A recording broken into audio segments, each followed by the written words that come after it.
Maintenant qu'on a parlé du produit ionique de l'eau, on va pouvoir aborder une deuxième notion qui s'appelle la constante d'acidité. Ça aussi, c'est une notion essentielle. Et en fait, avant d'introduire la constante d'acidité, on va devoir vite fait voir ce que c'est qu'un équilibre d'acidité. On va devoir vite fait voir ce que c'est qu'un équilibre dynamique. Donc, il existe deux types d'acides.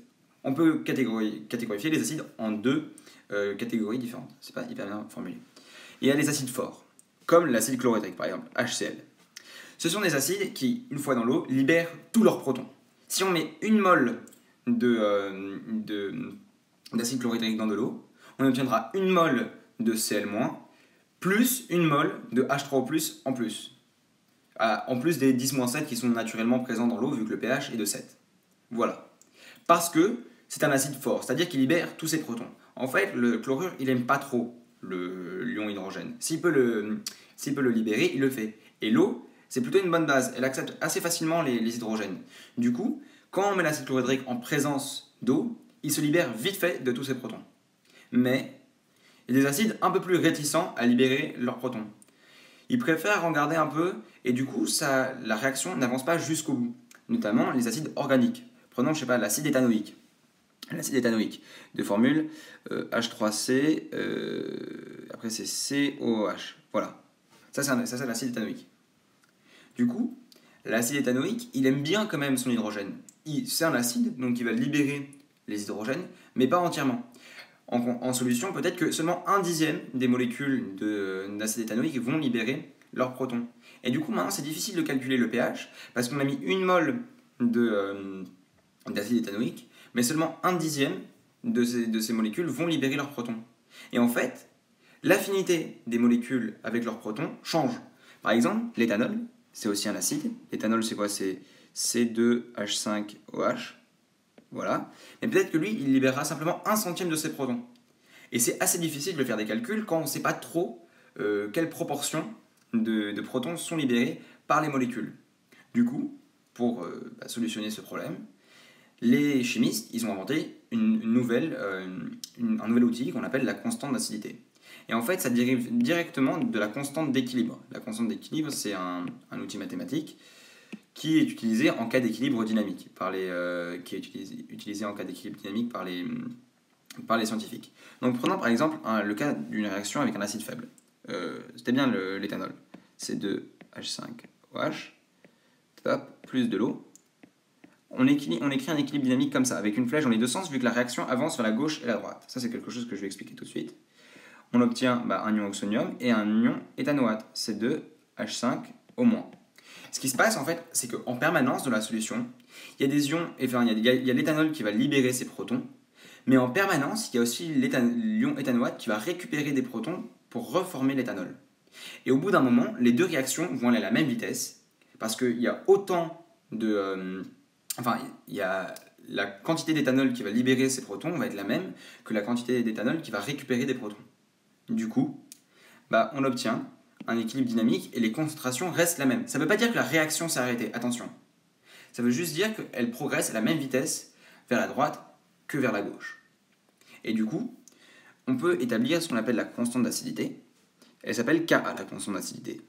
Et la constante d'acidité, attention, c'est la concentration de la base conjuguée, donc dans ce cas-là, c'est l'ion éthanoate, C2H5 au moins, fois la concentration en ion H3O+, divisé par la concentration de l'acide de départ, donc l'éthanol. Et maintenant, on va essayer de généraliser cette équation, et là je vais prendre une équation plus globale. Je vais appeler AH un certain acide. AH réagit avec l'eau, H2O, et il forme un équilibre dynamique, et où il forme du A- et du H3O+. Ka, la constante, s'écrit la concentration de la base conjuguée fois la concentration en ion oxonium divisé par la concentration en acide conjugué. Et ça, c'est quelque chose que vous devez impérativement apprendre. Souvent, on peut vous demander, calculez le Ka. On vous donne par exemple deux éléments du Ka et le Ka, et vous devez trouver le dernier élément. Et comme on le fait avec le pH, on peut aussi calculer le pK. Le pK, c'est quelque chose qui est intéressant. En fait, le pK, c'est simplement, comme pour le pH, moins log base 10 du Ka. Donc si le pH c'est moins log base 10 de H3O+, le pKa c'est moins log base 10 de Ka. Et en fait, on va analyser ce pKa et voir quelque chose d'extrêmement intéressant. Et je pense qu'on va finir le chapitre sur ça. Regardez-moi ça. Le pKa, c'est moins log base 10. Et là, on va remettre la formule de Ka. C'est moins log base 10 de la concentration en A- fois la concentration en H3O+, le tout divisé par la concentration en AH. Ouais. Or, on a affaire à un logarithme, donc on peut séparer un produit en une addition. On a moins log de A- sur AH moins log de H3O+.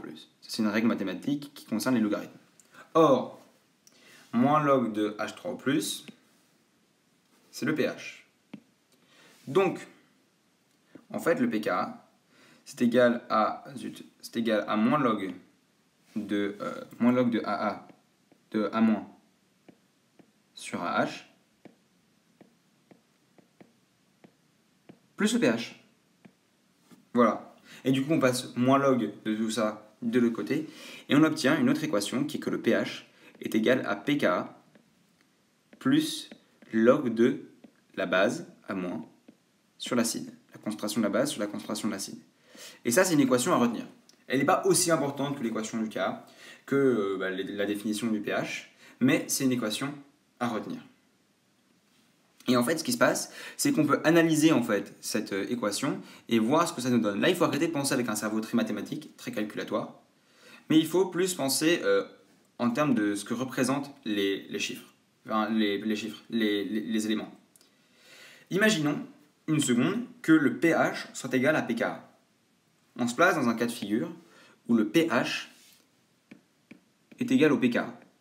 C'est-à-dire qu'on a un acide donné qui a un pKa de 4. En fait, les pKa, c'est des choses qui vont être calculées par les scientifiques et ça va donner une base de données. Le pKa et le Ka, ça donne simplement la quantité, c'est une proportion. Ça nous informe sur la fortesse ou la faiblesse de l'acide. Plus un acide est fort, plus son pKa va être plus un acide est fort, plus son pKa va être important, plus son Ka va être important. Et plus un acide est faible, plus son Ka va être faible. Donc du coup, si vous avez un Ka proche de 1, par exemple, ça veut dire que l'acide est très très fort. C'est un acide faible, mais proche d'être fort. Et si vous avez un Ka qui est en 10 puissance moins 22, c'est-à-dire que vous avez un acide vraiment mesquine. Il est vraiment très très faible, et c'est que 2-3 molécules qui se séparent sur une demi-mole. Et du coup, si on se place dans le cas où pH égale pKa, ça veut dire que, si vous regardez notre équation ici, si pH égale pKa, ça veut dire que log de A- sur AH est égal à 0. Et, ça c'est mathématique aussi, si log de A- sur AH égale 0, ça veut dire que ce qu'il y a dans le logarithme est égal à 1. En gros, ça veut dire que A-, la concentration en A- est égale à la concentration en AH. Donc, bim, ça c'est quelque chose d'extrêmement important. Si, par exemple, vous avez un pK qui est égal à 4, et que vous placez pour un acide donné, genre l'acide citrique, et vous placez cet acide en solution, et vous mesurez que le pH de la solution est de 4. Ça veut dire que dans cette solution, la concentration en ion A- est la même que la concentration en AH. Et ça, c'est hyper important pour les calculs. Si jamais vous tombez sur ce cas-là, c'est hyper bien. Vous avez une autre égalité qui s'ajoute en plus. Vous savez que si pH égale pKa, la concentration en A- égale la concentration en AH. Et dans le cas où, par exemple, le pH est bien supérieur au pKa, genre, par exemple, vous avez un acide qui a un pKa de 3, par exemple, je sais pas, le paracétamol, et le pH est de 11. Qu'est-ce que ça veut dire ? Regardons l'équation. Si le pH est plus grand que le pKa, pour que cette équation-là soit une égalité, il faut que log de A- sur AH compense le reste. Ça veut dire qu'il faut que log de A- sur AH soit positif. Et donc si log de A- sur AH est positif, ça veut dire que la concentration en A- est supérieure à la concentration en AH. Parce qu'il faut que tout ce qu'il y a dans le logarithme soit supérieur à moins. Et donc ça veut dire que la concentration en A- est supérieure à la concentration en AH. Et pareil, si le pH est inférieur au pKa, et bien alors, ça veut dire que la concentration en A- est inférieure à la concentration en AH. Voilà. Et donc maintenant qu'on a ces inégalités, on va essayer de réfléchir à ce qu'elles veulent dire plus précisément. En fait, si le pH est très élevé, ça veut dire que la solution est basique. Ça veut dire qu'il n'y a pas beaucoup d'ions H3O+ en solution, mais par contre il y a beaucoup d'ions HO-, accepteurs de protons en solution. Du coup, si le pH est très élevé, ça veut dire que c'est un peu une solution basique de base. Ça veut dire que c'est la forme basique entre l'espèce acide et l'espèce basique qui va prédominer. Par contre, si le pH est très très faible, ça veut dire qu'il y a beaucoup d'ions H3O+ en solution. Du coup, on est dans une solution extrêmement acide, et c'est la forme acide de la solution qui va prédominer. Et en fait, tout ça, c'est lié au principe de Le Chatelier. C'est un principe sur les équilibres dynamiques. On va réécrire notre équation. Je vais vous montrer de quoi je parle. Si on a un équilibre où on a AH plus H2O est à l'équilibre avec A- plus H3O+. Imaginons, on est dans une solution extrêmement acide. Ça veut dire qu'il y a beaucoup de H3O+. Du coup, en fait, cette partie-là de la réaction, elle aura beaucoup de réactifs. Et ça va favoriser une réaction qui produit le H2O et le AH.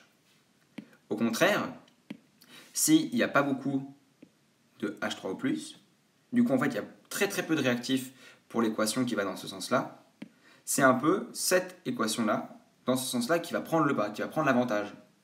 Du coup, s'il n'y a pas beaucoup d'ions H3O+, tous les AH vont se consumer pour venir des A-, et au final, la concentration de A- sera beaucoup plus importante que la concentration de AH. En gros, c'est ça le principe de Le Chatelier. Et c'est ça veut dire la même chose. Ça, c'est une manière plus mathématique, ce qu'il y a écrit à droite, une manière plus mathématique de montrer les choses. Et l'autre, en raisonnant par rapport à l'équation, c'est plus une manière plus chimique de voir les choses.